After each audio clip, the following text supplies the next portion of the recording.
Sairam, everyone. Just to recap, what we were discussing last week was two concepts. I think one concept actually which took most of our time, which is Mauna, silence. I think we explored what is silence in many different ways and try to understand what Swami wants us to cultivate. As we could see, Swami wants us to be silent internally in the mind, not only externally, with our mouth shut. He goes on to say that just closing our mouth and not speaking much itself can produce quite a few problems and make us focus on namasmarana, thinking of God, because we will be spared from all the troubles which come by talking to others. And we also discussed about, if we feel like sharing with somebody something which is bothering us, and we generally find some solace by talking to people, I think Swami is telling us to talk to him. If we take Swami as our greatest friend, we will talk to him. We should have the faith that he will listen and he will solve the problem. I think that's the sense I got, because Swami says just do Namasmarana. So that means he wants us to call out to God and talk to him. So I think with those words, we will continue from where we left off, Saira. Bhakta, but many persons do not open their mouth to speak. You mean that this is useless? Swami, who said so? If you do not use the tongue, if you are silent in order to keep out the external obstacles to sadhana, you certainly can develop your thoughts, you can desist from disturbing others, you can escape criticism and worry from others, you will get concentration, your brain will be saved from unnecessary burdens, and it can improve much. With such a brain, you carry on smarana of the Lord's name better. All these advantages you will realize when you do sadhana. Thank you very much, sister. So, I have already sort of touched on some of these points, but so I will open it up for participants to share any thoughts you have based on whatever you have dwelt on this subject, Saira.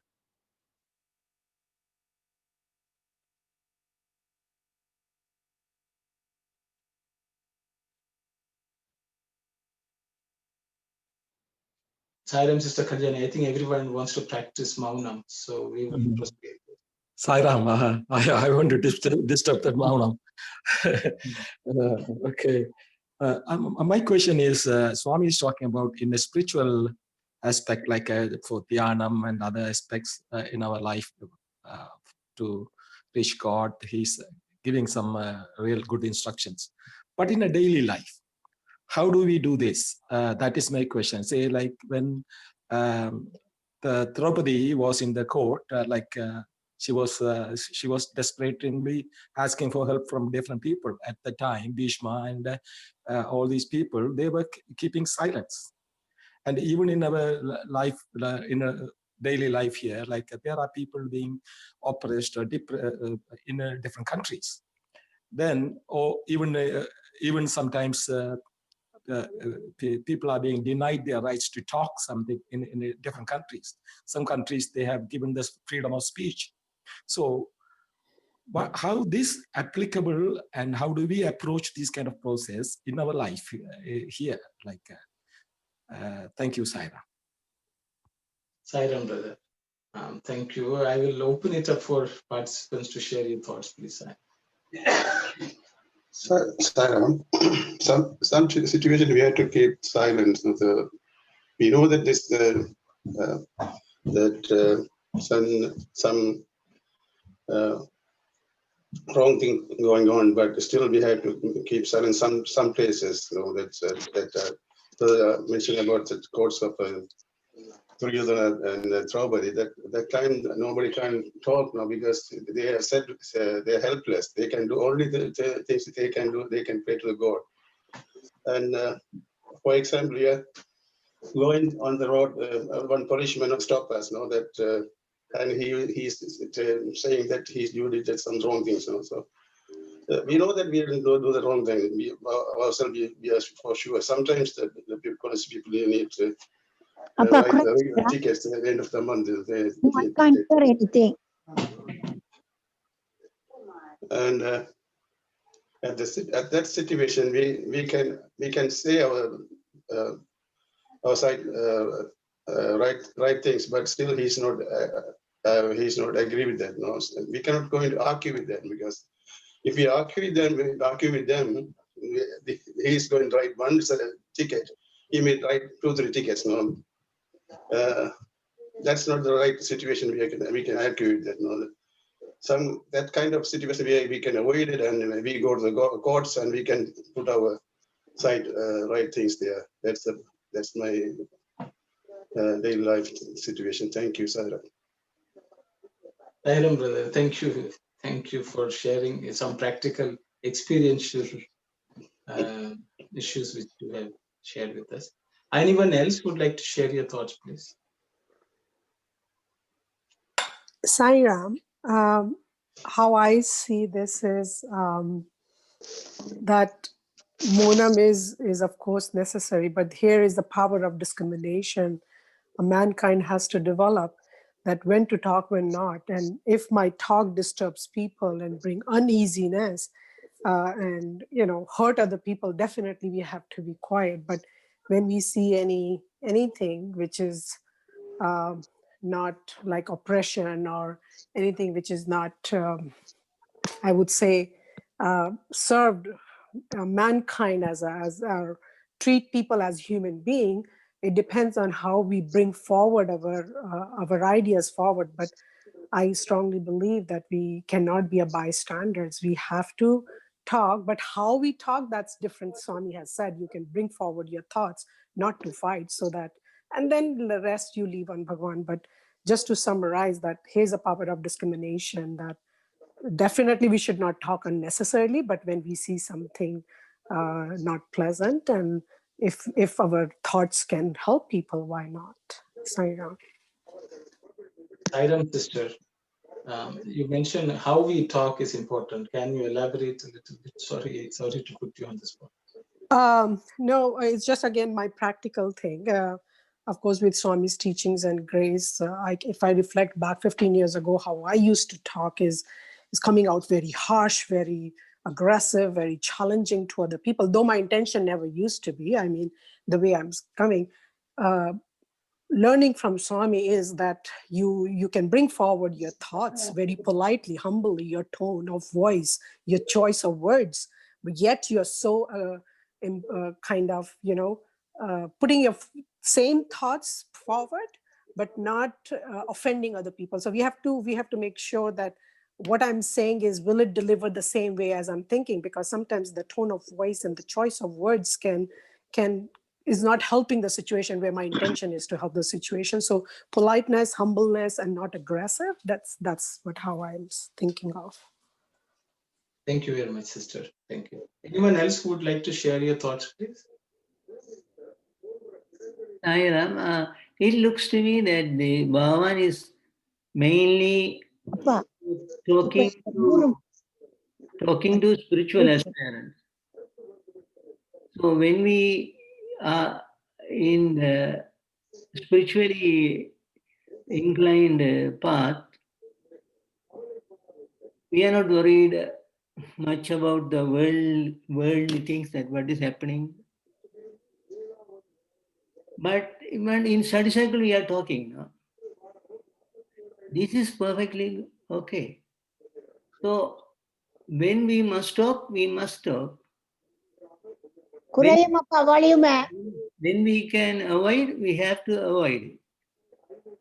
That is the criteria here. So a spiritual aspirant has to talk where it is necessary to talk. That will help his concentration in the spiritual path. So in the morning meditation or evening meditation, the less we talk, the better we are in the meditation. Thank you, Sairam. This is what I could understand. Thank you very much, brother. Thank you. Anyone else who would like to share thoughts?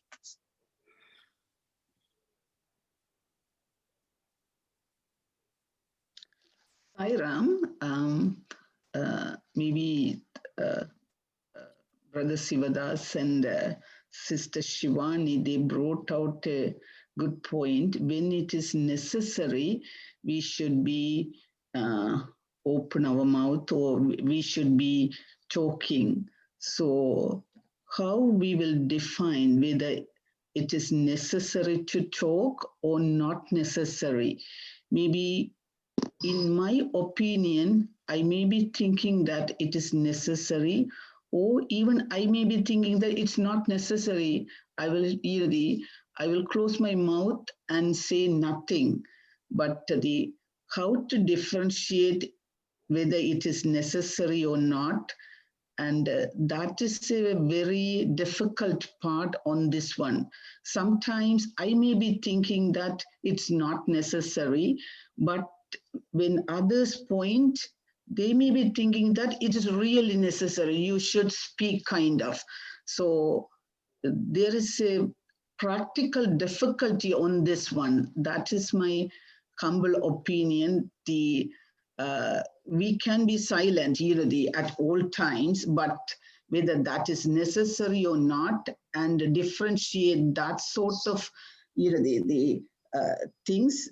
Practically, it's very, very difficult. Even in family, sometimes, we will be thinking that we will shut our mouth and don't say anything. That is also sometimes I feel that is not the right thing. If the children, when they make any mistakes, if we are quiet and don't say anything, because our children, they will feel bad about ourselves, then later we will regret why we didn't say anything when they were really young. And then we will be as a parent, we will be worrying about for our entire lifetime. So there is a practical difficulty in maintaining the silence. So that is my humble opinion on this one. Thank you, Saira. Sairam, thank you very much. I just want to add something like on top of everybody's comment. I like the discriminating part, which is Shivani is discussing about. But we have to know where to speak and where we are not supposed to open our mouth, right? But when the time is there for you to speak out, if you don't speak out too, that also will not give you peace of mind. So keeping silent only will keep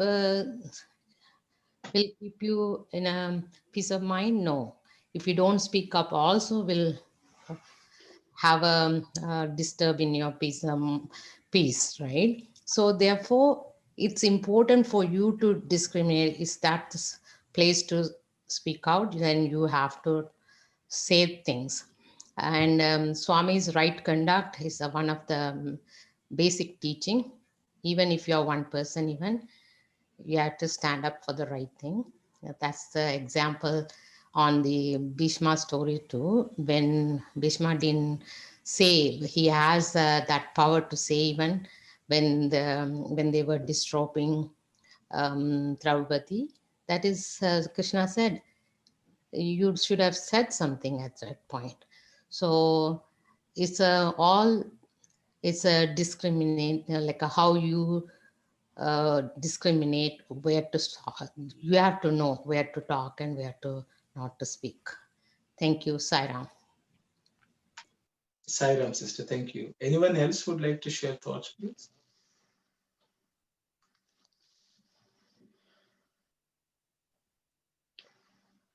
May I, if just to, I don't know if it's right and wrong, and again, I have just practical thing, how Auntie said that, you know, where to talk, and which is a very good question. For me, I'm just thinking that's so true. We don't know what is right, what is wrong as a human being. So what happened is last week, this situation happened. Of course, Swami gave a science center where we can practice all our spirituality and all of that. So one of the coordinators, we had some discussions around something, and there was some kind of disagreement to go to agreement level. So one of the coordinator didn't talk, and then she called me and she said, this should have happened and all of those things. So I said, why didn't you say? She said, I just don't want to disturb the environment. But I said, why didn't you say? So when we talk a lot, so when we discuss why, then basically she was keeping other people in mind. Oh, they might think I am this way. I said, then what we came to agreement is that Swami should be our focus, not people, how people will feel. Not anybody else. If Swami is our focus, that how Swami will talk at this time, will he agree if that is in mind? And that comes over a period of time. And it's also confidence. You can't get confidence in a day. I said, if you believe right, moving forward, just develop that confidence slowly and slowly. It will not come over time. And we agree on that. She said, maybe I am not confident talking to people in public, which is fair enough. We can't force people to come out of their discomfort level. But one thing we agreed, both of us, is that Swami should be our focus, not people. How people will think if I say something, how Swami will think if I say something. That's a one thing. Or if I don't say something. Second thing is confidence. As Swami has laid down, the base of spirituality or self-realization is confidence. Are you confident? Are you confident keeping, I don't know, a brother Arun can say, this is my interpretation. I just create my own interpretation. So we realize that not everybody is confident, which is okay, but pray to Bhagawan. And believe me, where I am today, it's also Swami's grace. I mean, if I can say little things, it's just because he has given me that confidence. Samiram. Thank you very much, sister. Thank you. Anyone else? Sairam, the previous speaker, you know, the thing, all speak is very good informations for the public speaking in Sai Centres. When we go in a meeting or somewhere, if someone bring out the point, everyone has, we think is Swami's, you know, everyone we are seeing in Swami, like everyone, Atma is, we believe in Swami. When they speak, one word or something is, I believe in Gayatri, the all say in that situation is that speak also creating Swami to understand the situation. Other person say the conflict, something wrong. Then I believe that is that situation also bring up to Swami. We can speak quietly. Sometimes I keep maunam. Other people, you know, talk. I keep maunam. But next day I believe in Swami and pray to God. He come to my dream and tell me the thing. This is the thing you had to follow. Then I follow that. That's not the whole day. I pray to Namas Bharana, to whatever we studied here. I keep quiet, and time will come. Kalam padil sollumannu solranga Tamilla. Time will come and tell the truth. Truth always be there. We can say the truth. One day this is truth, the next day that is not truth, like that. That always I keep maunam. That is the right thing to do. But in that situation, we have to keep maunam. But we have to use our intellect to use when we have to keep maunam. How do we talk to people? Everything the previous speakers, people say, that's the way we had to use our brain to do, because we have the, you know, all these study circle, all these things we learn years and years. We have to use our brain too. Thank you, Sairam. Thank you very much, sister. Thank you. Anyone else has something to add?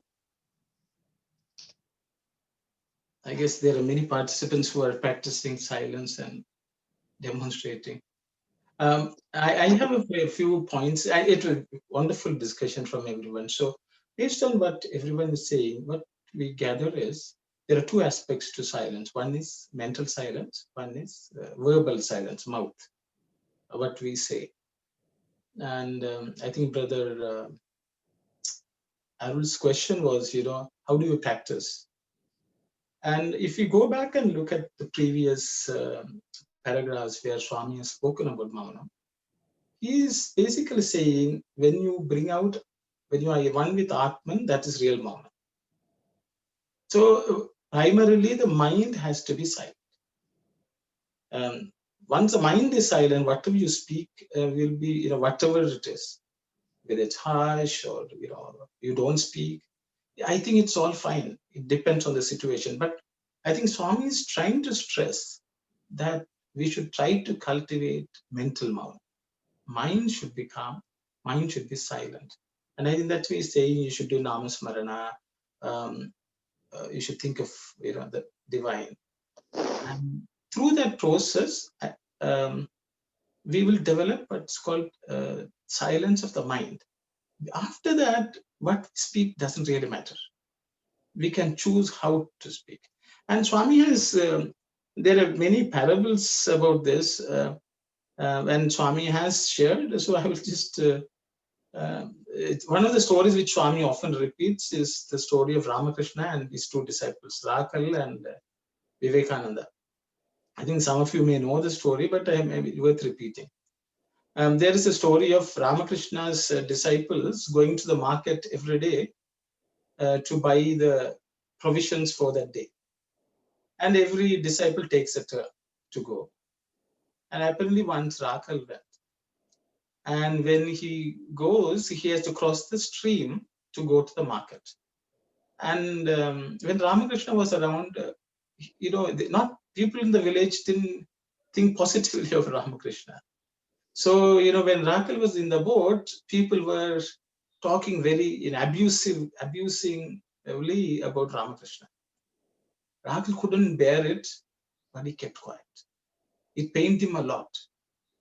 So, but he went to the market, bought the stuff, and he was coming back. Again, he had to face it. He was silent. He didn't speak a single word, and he came back.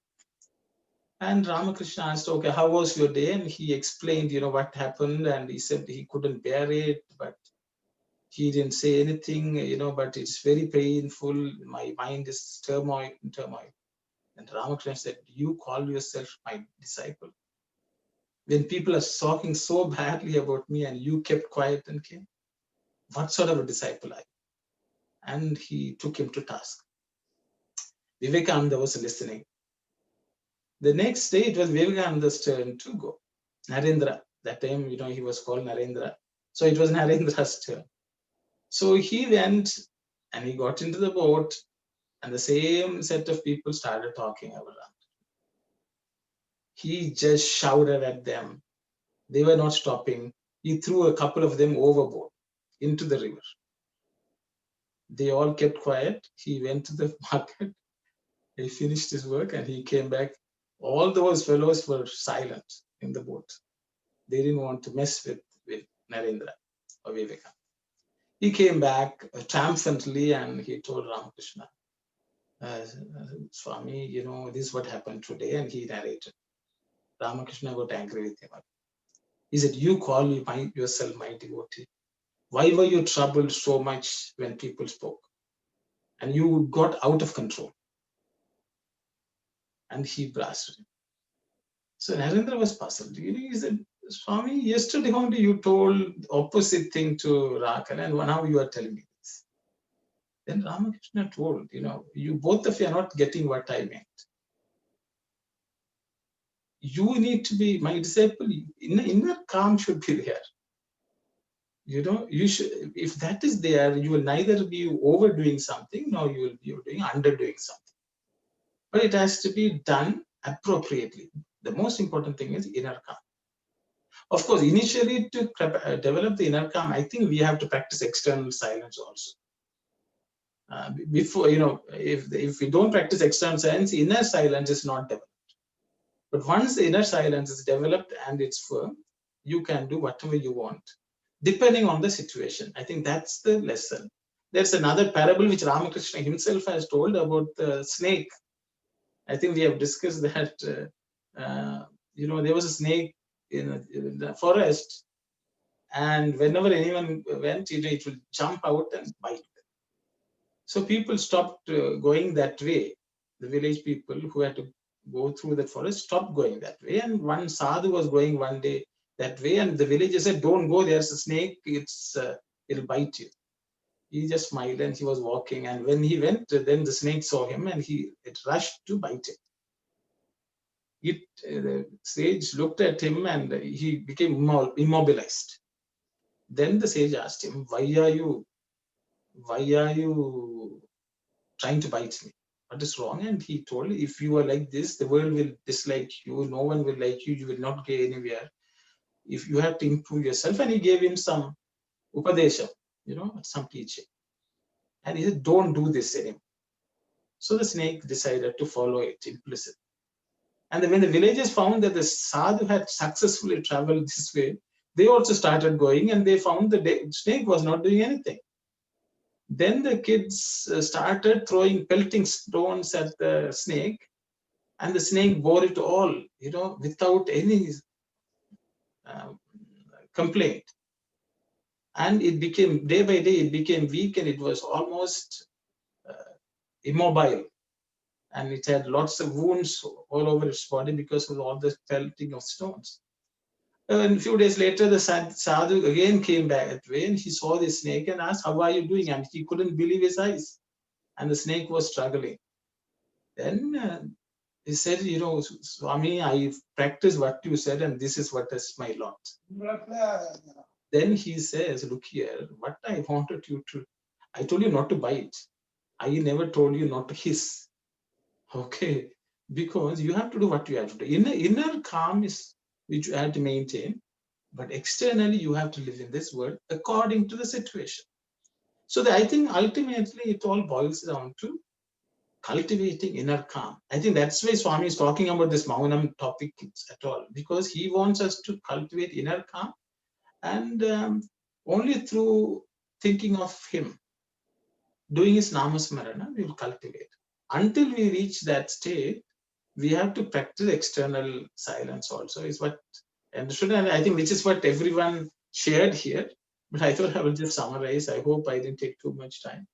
I think I should have practiced what I'm talking less. I will just read what Brother Sitaram has written on the text chat box.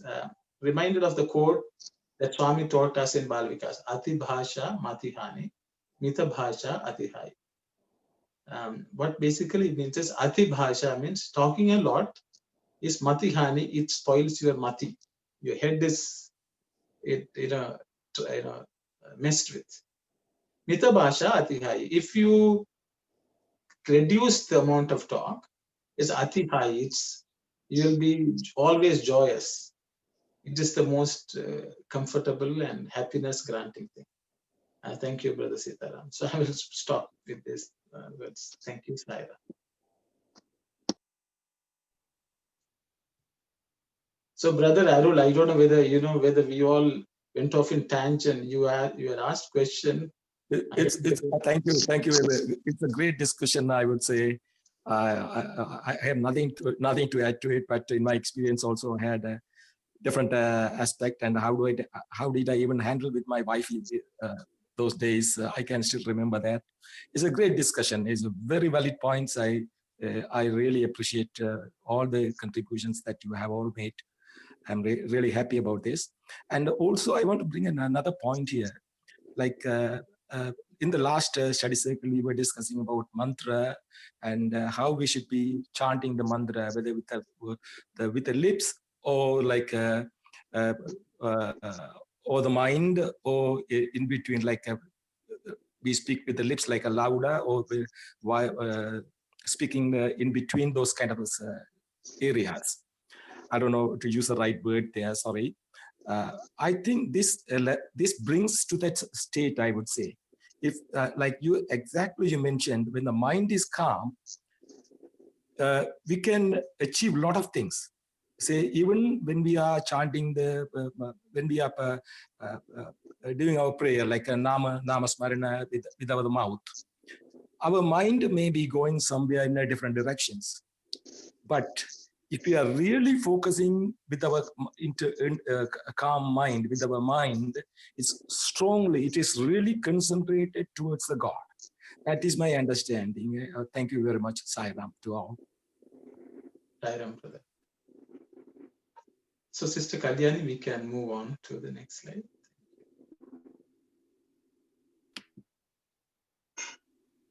Bhakta, then for the full jnani, all this is unnecessary? Swami, there is no full jnani in the world. He is in no need of the world itself. Then why does he need all this? Bhakta, if that is so, who are those people called jnanis? Swami, the silent men I spoke about just now. Jnani is a term applied by courtesy. A full jnani is non-existent in the world. The jnani must know all as one. Your jnanis are all either experts in logic or experts in the knowledge of world. They have not known the reality. Sai Ram, everyone. I will just, I think it's very clear what Swami has said. I will open it for discussion. The word, the full jnani is used as translation. In Telugu, Swami is using the term Sampurna Jnani. One who is complete, completely a jnani, you can say. So that has been translated as full. Other than that, I will just, because it's pretty straightforward, I think, but anyway, I will open it up for discussions if anyone has any questions or comments. Sai Ram.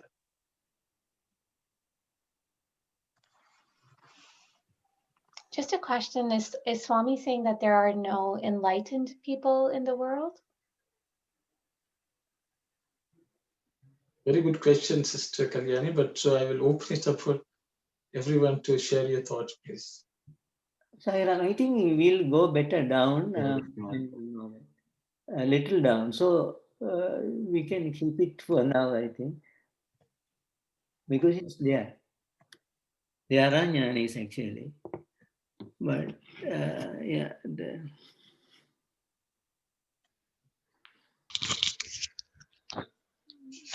Maybe Swami is just trying to tell the opinion from the Sampurna Jnani's point of view. It is not from the point of view of the devotee. So Swami says, Sampurna Jnani lokamunande ledu, vaniki lokame avasaramu lenappudu ivanniyu enduku. That means Swami is telling that for Sampurna Jnani, the lokam is not there. That means the world is not there. But he is not telling that Sampurna Jnani is not in the world. So that's the difference. So for us, Sampurna Jnani may be in the world, but for Sampurna Jnani, there is no world. Sai Ram. So, Sai Ram, brother, my understanding is Sampurna Jnani means he'll be always in the bliss. Even though he's in the world, it doesn't affect him. So he's enjoying the bliss. Thank you, Sai Ram, brother. Thank you very much, brother. Thank you. Sai Ram, brother, would you kindly explain a little bit more on those? He is in no need of the world itself. Would you please a little elaborate on that point? Thank you, Sai Ram. Okay. So, it's just to elaborate what Brother Sitaram read in Telugu, what he had explained. See, the Jnani, you may see him in the world. You may see him in the world, but he is not in the world. Because he is only in the thought of the Lord. Is completely immersed in the Atman. One who is immersed in the Atman, he is not in the world. Okay. So because why he is not in the world? Because he doesn't have any need. Because once you have the Atman, he is totally convinced that he doesn't need the world. So the thing is, I think all of us struggle with this problem because we think we need the world because we don't have full faith that the Atman or God will give us everything. Whereas Jnani knows when you have the Lord, you don't need anything else, because the Lord is everything. So that is what I understand from this. So Swami wants us to get to that place where we have total faith, that by having the Lord, by being one with the Lord, with the Atma, we don't hear anything else. Sairam. So I will stop here. Someone. Sairam, I don't know. Is that a Samadhi state? This is Saku auntie. Yes, auntie. It's just a Samadhi state. Of course, naturally it will become Samadhi. Thank Sairam. you. But I think Swami wants us to strive towards that side. That's my understanding. It's actually setting it up as a goal. I hope Brother Arul, my attempt at explanation, whether it worked or not. Oh, thank you. Thank you very much. Thank you.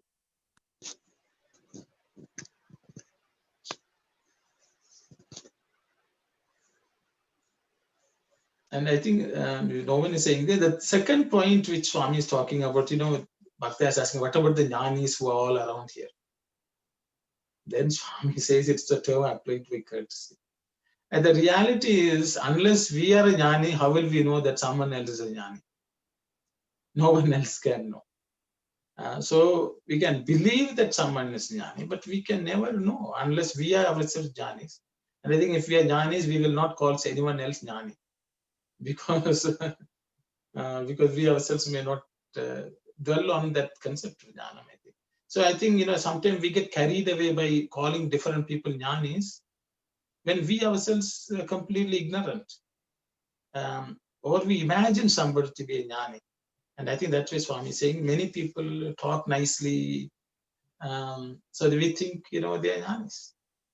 But I think the real jnani will come to light only by their how they live, I guess. Sairam, I will stop here. Sai. Anyone else has something to say? If not, we will. Yeah, to Sairam, to add that what you said, that currently there are people in Oka Rope, and they memorized 700 slokas of the Bhagavad Gita, and they will be explaining in different views. But in fact, we ask a question, we think, are they practicing it? It's not. So these are the world now. So Bhagavan is warning us not to get enamored of their eloquence and expedition, no? Erudition, the Panditya. So that is what Bhagavan is trying to say, I think. Thank you very much, brother. Thank you. If there are no further comments or questions, we can proceed to the next slide, Sister Kalyan. Sairam, before we go to the other slide, I have a question. The jnani must know all as one. Can we elaborate? Can you kindly elaborate on that one a little bit further on that? Thank you, Sairam. Thank you very much, brother. Can others share your thoughts, please? So my understanding, brother, when the jnani look at other person, he will see the Atma on the same Atma everywhere. So he doesn't differentiate. That is one of the my understanding too. Thank you, Sairam. Thank you very much. Sairam, I recently heard Swami's in Swami's discourse. Swami said, Advaita Darsanam Jnanam. When we realize that we all are one, we all Jivatmas are part of Paramatmas, the Advaita Darsanam Jnanam. Thank you, Sairam. Sairam, Swami says that Samadhi is that economic, that the jnani has no worldly desires, he has above the desires. So the jnani has no attachment with the world. Real jnani is that. He is always merged with God. Thank you, Sairam. Sairam, I want to hear, like Swami, I think Swami, I read one of his discourses. Swami says, jnani is sees this word as aham sat, like, and the yogi sees the word as energy. Like, but as an average person, we are all seeing this as a word is something that is real. That's what I'm trying to understand, those kind of aspects in this discussion. Thank you, Sarah. Sairam, before we move on to the next one little question.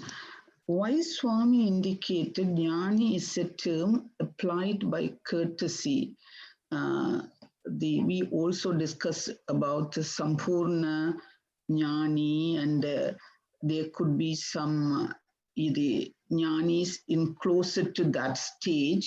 Why Swami is referred to in this context? Jnani is a term applied by courtesy, and further in that the conversation, Swami also indicated that your jnanis are all either experts in logic or experts in the knowledge of world. Those type of people we always refer to scholars, or we never say those people jnanis, whoever they are, experts in logic or experts in the knowledge of world. In my understanding, we never refer to them as jnanis. We say scholars, or maybe if they are really expertised in a particular field, we call them the doctors, Dr. so-and-so in that particular field. But in my mind, I thought, why Swami is telling that jnana is a term applied by courtesy.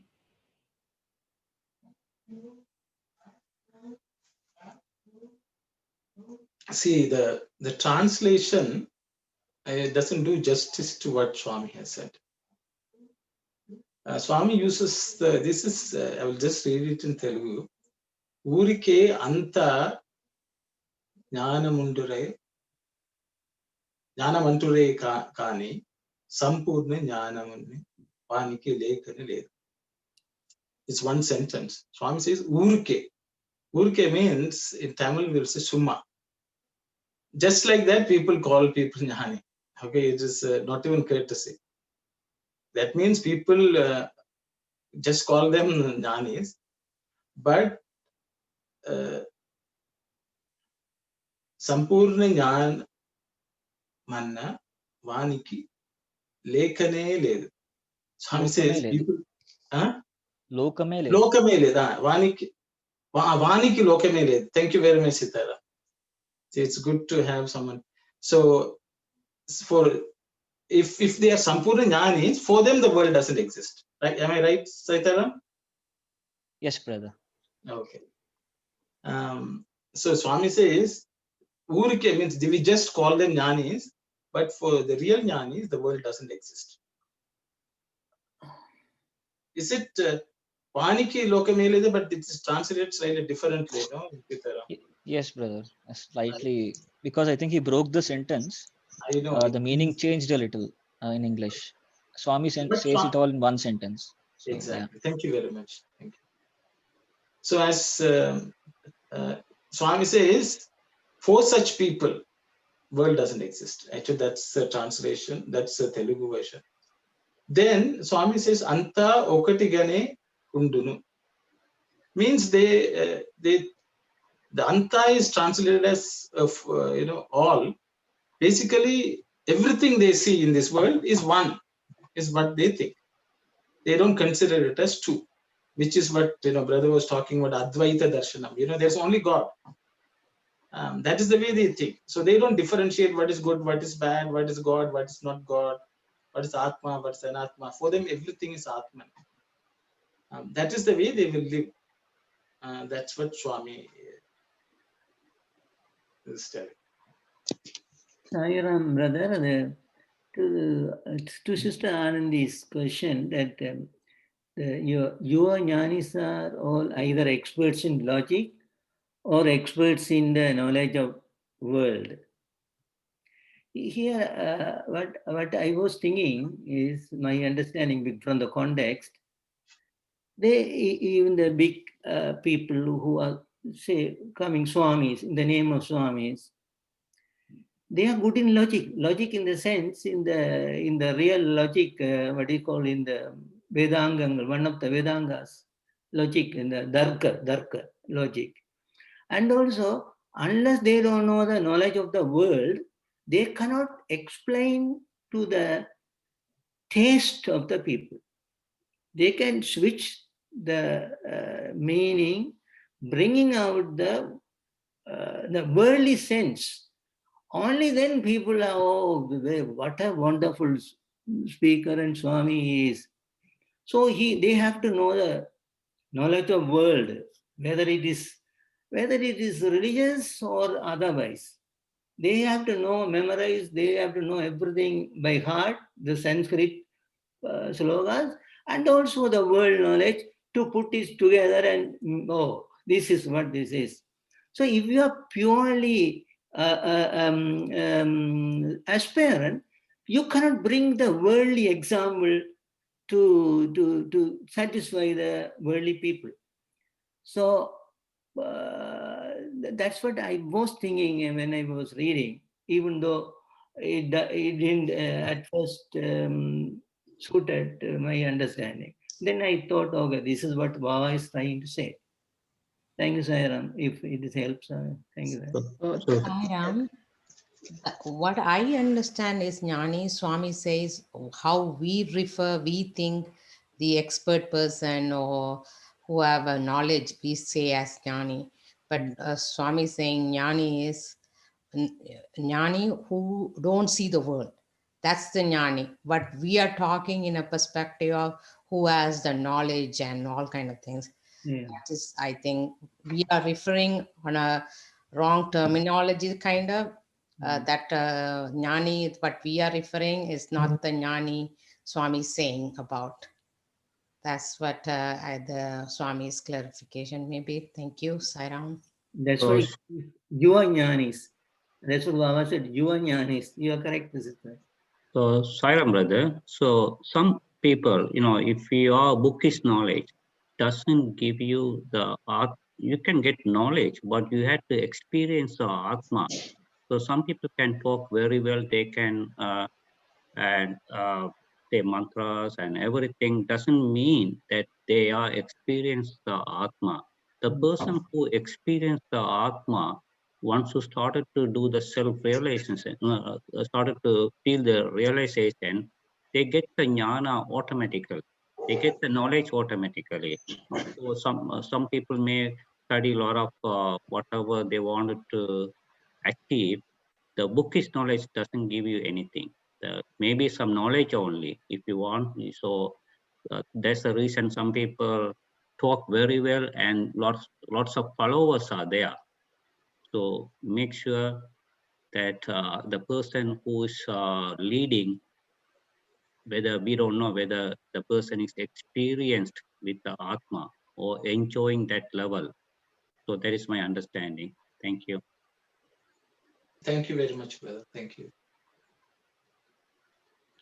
I have a question on this further question. Like the Jnani sees the world as one. That means whether he sees the world animate and inanimate objects, everything as one, or only the Atma as the animated things are the world. How is that differentiate, Saira? Thank you, Sairam. Anyone would like to share your thoughts, please?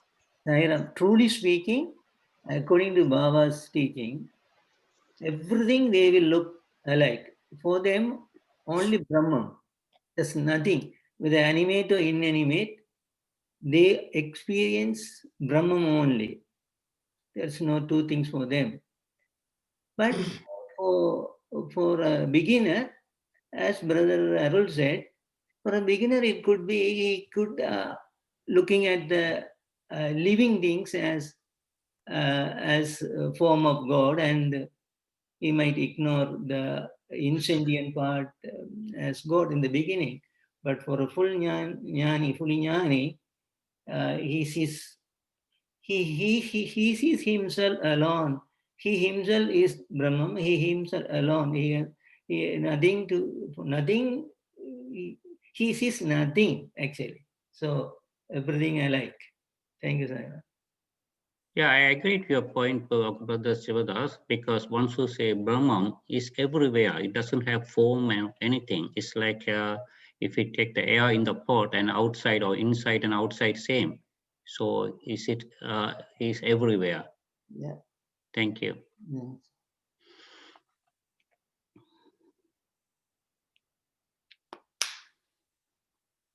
So I think in this context, the Brahmarpanam refers the same thing. I think. Very good, yeah. Thank you, Saira.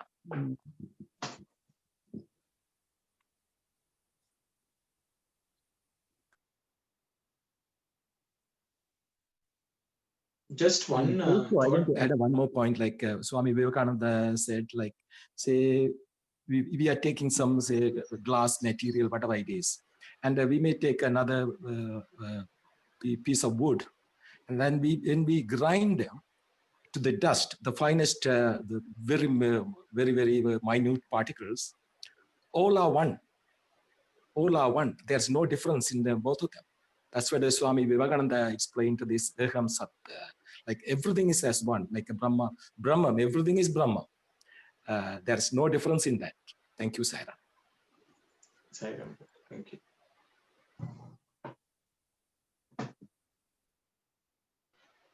So I think then we can move to the next slide, sister.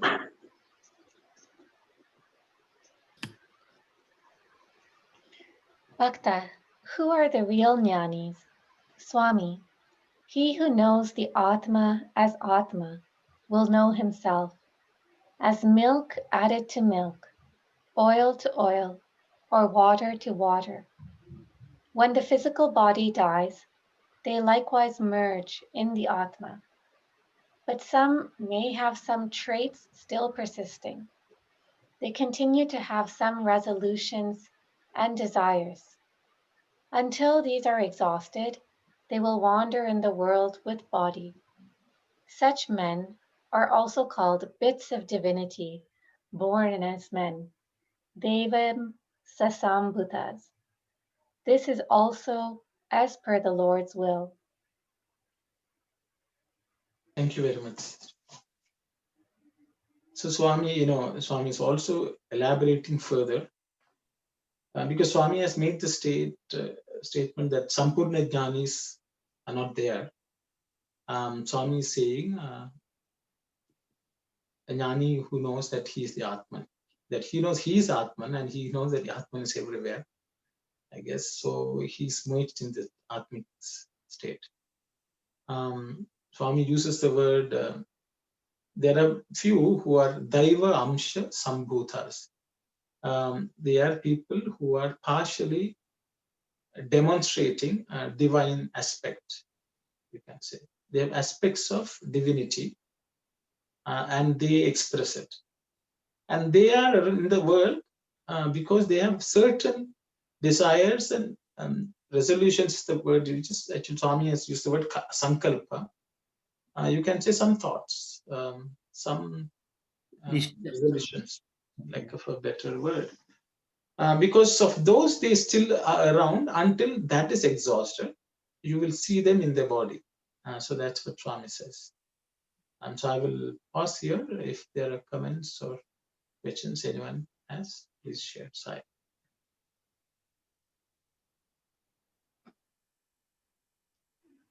Sairam, that term, bits of divinity born as men, is it similar to, I think we were talking about before, Amsa avatars? Yeah. Yes, sister, it's similar to that. Amsha means yes, some. So it's a Deva Amsha Sambhutas, which is Amsa avatar. Brother Sairam, I'm just thinking too much of this, I think. But everyone in the world born with some Devamsa, is it like a good quality and bad quality on them? So that here you are talking about more good qualities. That's what, because everyone comes to world with the good and bad with them, right? So Good question, sister. So we will open it up for discussion. Others can share. So, everybody comes from the God. Now they said, the Swami says that everybody that spark of God. Now that they are coming as from God, and they are after they come to the world, they dissolve with the world desires and everything. So the people that talking about jnanis, no, the afflicted people, they did sadhanas and went to the level of the God. They did all the sadhanas. No, otherwise they can't reach that. They spiritual sadhanas. Then they reach the level to the God. No, this the song says that when Jesus Christ come to earth, he said, "I am the messenger of God." After that, he said, "I am Son of God." Then he said, "I am God." The level is Twaida and Advaita level. The jnana is like that. No, they are coming from God and reach to the God level. That's it. That's, I think the Swami is saying that I got that jnana is saying. Thank you, Sai. Sairam. Anyone else would like to share your thoughts? Sairam, but this is not directly I am answering, but in avatars, whether it is Amsa avatars or full avatars, we believe and we say that their birth are not out of karma. They are taking birth for the sake of the world, not for the they not like us. We have come to work out our karma that we did in the past, but avatars are coming to work for us, to work out our karma, and to get back to the original place. But in this context, the jnanis are very in a very high position, and when the body falls, just they mix with ultimate Brahman, like water added to water or milk added milk. It's just nothing. Only the body falls. That's it. Then they are already merged. Only body falls. But Baba saying some people may have one or two desires for the betterment of the world, so they will have to work for it. So in that state also, we are saying Daivamsa Sambhudas. They are also near avatars, but they had one or two desire for the betterment of the world. So they are called Daivamsa Sambhudas. So the Daivamsa Sambhudas, we are far away from Daivamsa Sambhudas because we are working out of, we are still bound by our past karma and we are struggling to break the karmas now.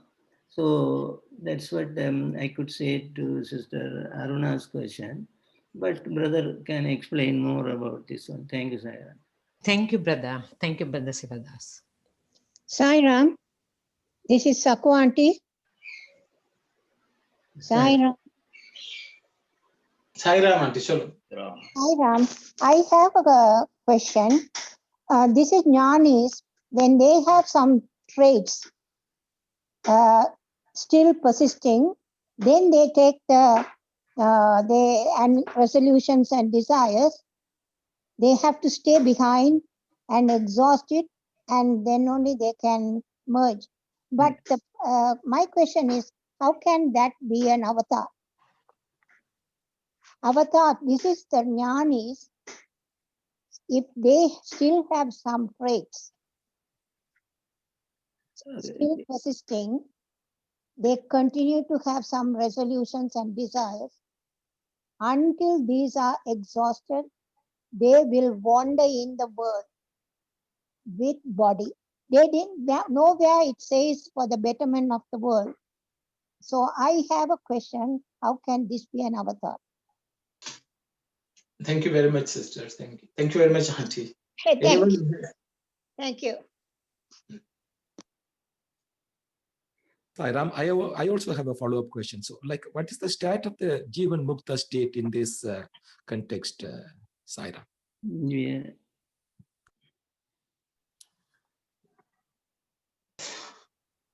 Anyone would like to share your thoughts, please? Saira. Jivan Mukta is what Baba said as Jnani. So when the body falls, they are one with ultimate Brahman. But this case, there is some karma, preferably the worldly, actually, the benefit of the world, actually, they have it. So these people work. That's what my sister Sahu Andy will not agree, but they continue to have some resolution and desires. These are those people, the highly evolved people like this. They will have a small betterment-oriented desires usually. That's what we learn it usually. So they are even Muktas and Devamsa Sambuddhas are similar in this that. But Bhava, the brother was saying Amsa Avatar. The Amsa, these some Buddhas means beings, some Buddhas means good beings. Deva Amsam, everybody has Deva Amsam, but these are good beings with Deva Amsam. But Amsa Avatar, of course, they totally come for the betterment of the world. So this is what I can say. But the first line is saying about Jivan Mukta. Once he knows the Atma as Atma, then when the physical world dies, merge in Atma. That's a Jivan Mukta. Now here they have something to do. Then they will merge with the Lord. That's it. But this is my understanding. Sorry, Saira. Thank you very much. Saira, the Amsa Avatar is God Himself descending from the heaven to earth, to do that some particular deeds. After that, fulfill the deed, they go back. That is Amsa Avatar. The Purna Avatar is different. We analyzed last time. And this here, Jnani, we are talking about Jnanis. That the Jnanis, they are coming with that divine, more not like more than the normal people born. That the several births go through several births. They're coming with that divine power, more power. Then they fulfill that that purpose of that born. Then they will go back to God. They already they come with that divine power. That's what so I meant. I think. Saira. Saira, brother. My understanding is the word here, some traits. Traits that mean they are not supposed to attach anything, all desires or attachment. So sometimes they have one or two desire, whatever Brother Arno said. Until that, they will wander in this world. Once you out of complete desire and attachment, they will merge with the God. Thank you, Saira. Thank you very much for that. Sairam, I also agree with Brother Sivadas and Brother Thasan that the way Swami put it here, Swami is not referring the ordinary people here. The way he put it in the I don't know the Telugu version, but the way Swami put it here in the English, but some may have some rates, because ordinary people, we have many or unlimited traits, and we continue to have many more resolutions. So Swami is especially referred to here those really great souls, they just came here to uplift, the people, with ignorance, to uplift those ordinary people just like us, to to uplift us. Only those people Swami referred to here. That's my understanding. Those people definitely, they can be referred to as Deva Amsa Sambhudas. The Swami doesn't refer to those people, ordinary people here, specifically those people, they have attained very higher level, but they have some sort of really resolution to help us to uplift spiritual path.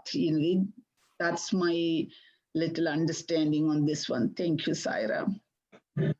Thank you very much, sister. Anyone else would like to share anything? Why Swami, at the very last sentence, this is also as per the Lord's will? Yeah. That might have some significance. Anyone can explain that? Thank you very much, brother. I really like Brother Vimaleshan's question too, because if we try to understand that, we can clear a lot of things. Thanks, Saira. Saira, a good example is Saint Manikavasa. So he, all the devotees that were with the Guru, the Brahmacharya, all went mixing in the flame with Lord Shiva, but he was left out. And he was crying, why are you, Swami, leaving me out? And he said, no, you have to stay here or you have to go to the temples and sing the glory and spread the glory and make the people also devoted. Then I will call you into my abode. No? So something the God himself put them here, shooting their vasanas or whatever it is, and giving a time for our betterment always. So that's what the Lord's will is there, to leave them here, make use of the double, the 2-in-1, something like that. Thank you, Saira. So, Sairam brother, one more example, whatever you said, even if you go to Shirdi Baba or Sathya Sai Baba for an example, even if you take Shirdi Baba even, they have some desire, even though they are detached from completely, but desire for their own bhaktas. So that is Lord will, and they'll take out you are going with the sickness and everything, I want this one, that one. So you're asking to the God. So that they are thinking about their devotees. So they cannot completely come out from the Maya to some time. Thank you, Sairam brother. Sairam.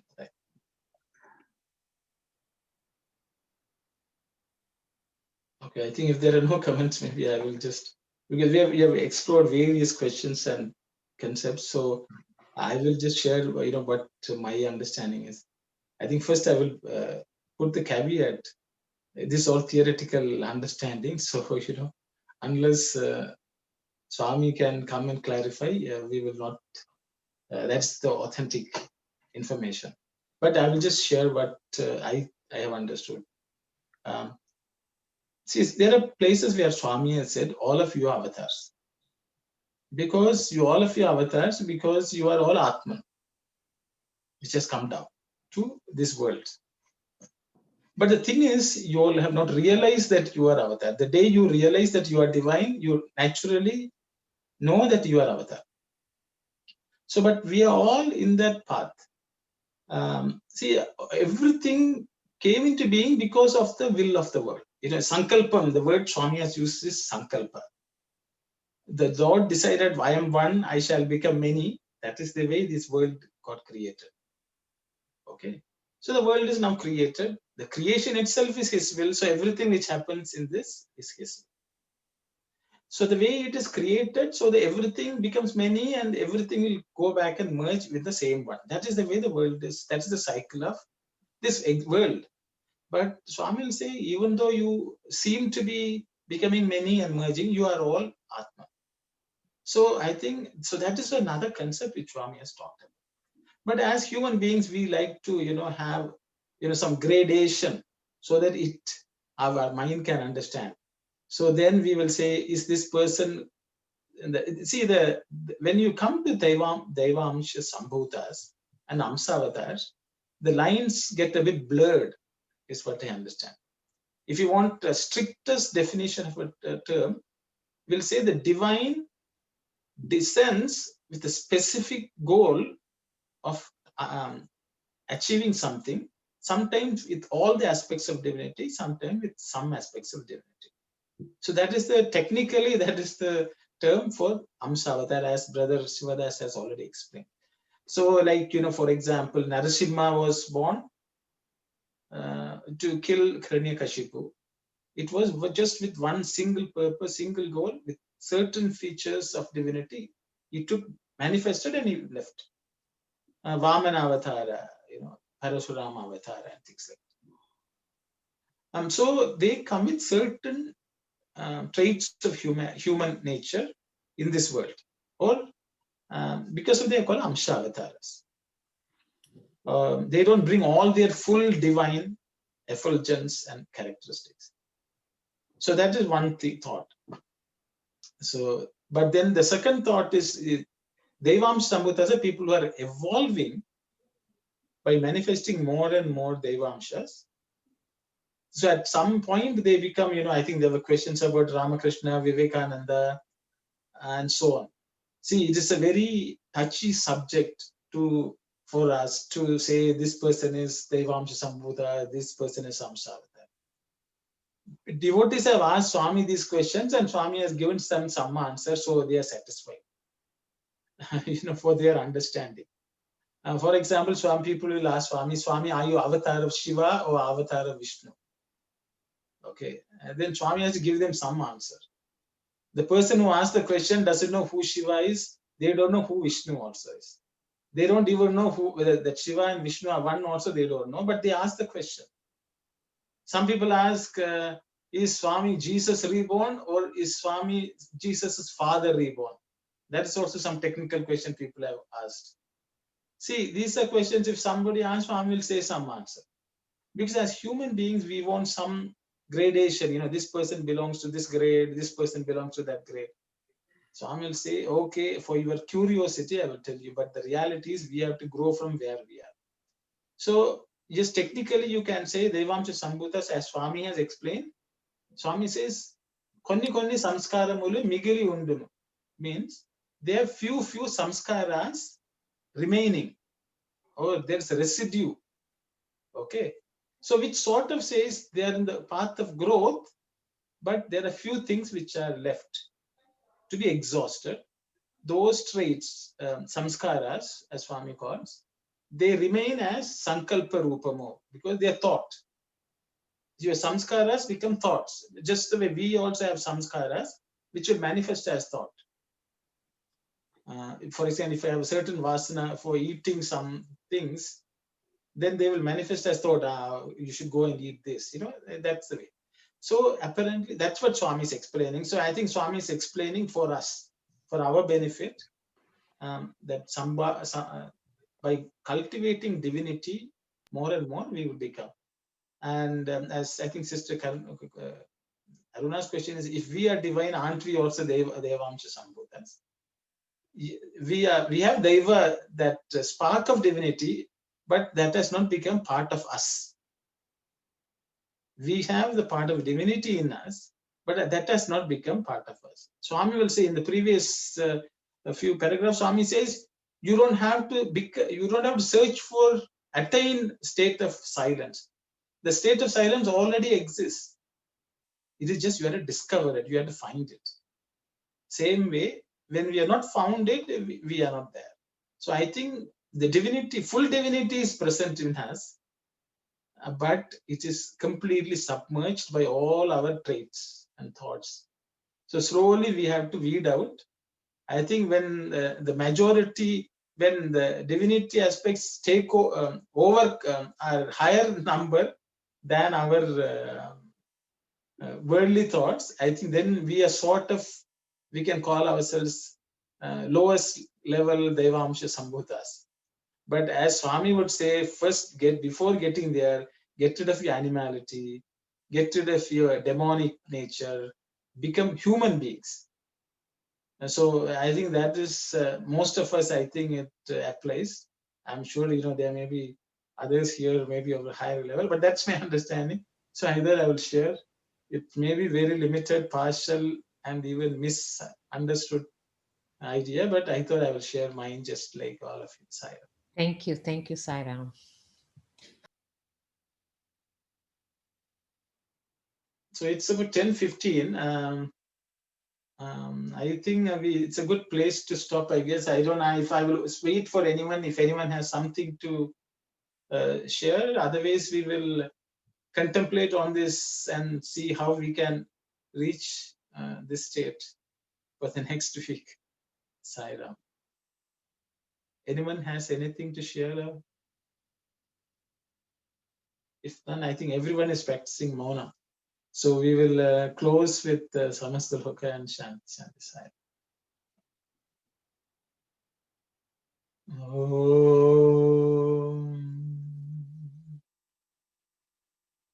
Samasta Loka Sukhino Bhavantu. Samasta Loka Sukhino Bhavantu. Samasta Loka Sukhino Bhavantu. Om Shanti Shanti Shanti. Sai Ram. Sai Ram. Sai Ram, Sai Ram. Sai Ram. Thank you, Sai Ram. Sai Ram. Sai Ram.